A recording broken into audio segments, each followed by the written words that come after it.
আসসালামু আলাইকুম, আমি এমডিআর খান সিটি বয়েসের পক্ষ থেকে আপনাদের স্বাগতম জানাচ্ছি। আমি এখন আছি গুলশান 2-এর কাঁচা বাজারে।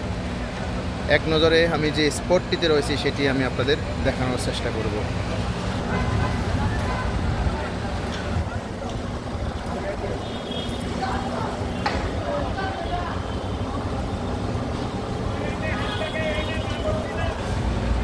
আমরা যে প্রত্যাশার কথা বলে আসছিলাম, আমরা যে গুণগত পরিবর্তনের কথা বলে আসছিলাম, সেই রকম একটি গুণগত পরিবর্তন গুলশান 2-এর কাঁচা বাজারে এসে আমি দেখতে পেলাম। গুলশান 2-এর কাঁচা বাজারের ওয়ালে একটি বিজ্ঞপ্তি সাটানো হয়েছে শান্তি শৃঙ্খলা রক্ষা ও বাস্তবায়ন কমিটির ব্যানারে। এখানে বলা হয়েছে যে গুলশান 2-এর ফুটপাতে, গুলশান 2-এর কাঁচা বাজারে কিংবা গুলশান 2-এ যদি কেউ সাদাবাজি করার জন্য চেষ্টা করে, যেন দেশপ্রেমিক সেনাবাহিনী এবং গুলশান থানাতে যোগাযোগ করা হয়। এবং তার পাশে একটি দেখতে পাচ্ছেন শহীদদের স্মরণে একটি বিজ্ঞাপন দেখতে পাচ্ছেন গুলশান 2 ডিএনসিসি কাঁচা বাজারের সৌজন্যে। আমরা এটি প্রত্যাশা করেছিলাম, প্রত্যেকটি স্পটে এইরকম কমিটি থাকবে, তারাই ডিসিশন নেবে যে তাদের ওই এলাকা, তাদের ওই বাজার কেমন চলবে। সেরকম একটা যে প্রত্যাশা আমাদের, সেই প্রত্যাশার প্রতিফলন আমরা এখানে দেখতে পেয়েছি। আপনারা জানেন ঢাকা শহরের প্রত্যেকটি জায়গায় ফুটপাতে দোকানপাট থাকে, এটি একটি কমন নিউজ, এটি একটি কমন ব্যাপার। কিন্তু ফুটপাত থেকে এক শ্রেণীর চাঁদাবাজ গোষ্ঠী হাজার হাজার কোটি টাকা চাঁদাবাজি করে থাকে। এই ক্ষেত্রে তারা ভালোভাবে ব্যবসা করতে পারে না, তারা তাদের জীবিকা নির্বাহ করতে পারে না। আজকে এখানে এসে আমি খুবই আনন্দিত।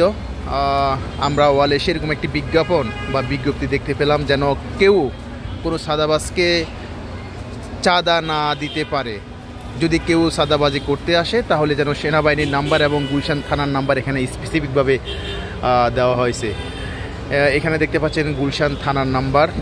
আর এটি অনুরোধক্রমে শান্তি শৃঙ্খলা রক্ষা ও বাস্তবায়ন কমিটি গুলশান 2-এর পক্ষ থেকে লাগানো হয়েছে। এবং শহীদদের স্মরণে আরেকটি বিজ্ঞাপন, আরেকটি দেয়ালিকা সাটানো হয়েছে।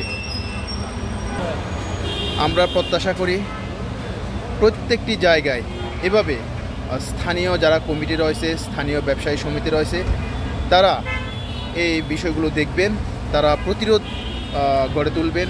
কোনো চাঁদাবাজ যেন চাঁদাবাজি না করে, সেই ব্যাপারে সজাগ থাকতে হবে। একটি চাঁদাবাজের জায়গায় আরেকটি চাঁদাবাজের যেন অবস্থান না নিতে, সেই দিকে আমাদের কঠোর নজরদারি করতে হবে। আমরা যে পরিবর্তনের কথা বলে আসছি, আমরা যে সত্যিকারেই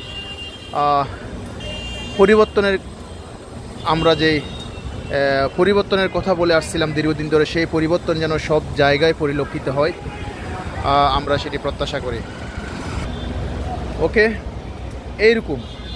এইভাবে প্রত্যেকটি জায়গার প্রত্যেকটি স্পটে স্থানীয় যারা ব্যবসায়ী সমিতি রয়েছে, আপনারা কমিটি গঠন করুন এবং কোনো চাঁদাবাজ যেন কোনো ব্যবসায়ীর কাছ থেকে তারা চাঁদাবাজি না করে থাকে। সেই ক্ষেত্রে আমার আরেকটি প্রস্তাবনা রইল, ফুটপাতে যদি আইডির ব্যবস্থা করে দেওয়া হয় যারা ফুটপাতে ব্যবসা করে, এবং তারা যদি নির্দিষ্ট হারে একটি চাঁদা দিয়ে থাকে, সেই চাঁদা যেন সরকারি কোষাগারে জমা হয়, সিটি কর্পোরেশনের কোষাগারে জমা হয়, কোনো ব্যক্তি বিশেষের পকেটে যেন সেই চাঁদার অঙ্ক না ঢুকে।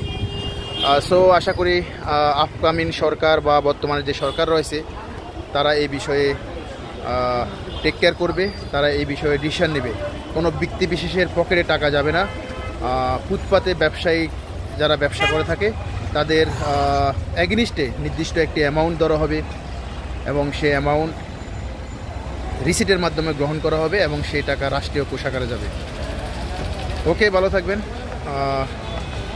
এয়ার খান, সিটি বয়েস, ঢাকা।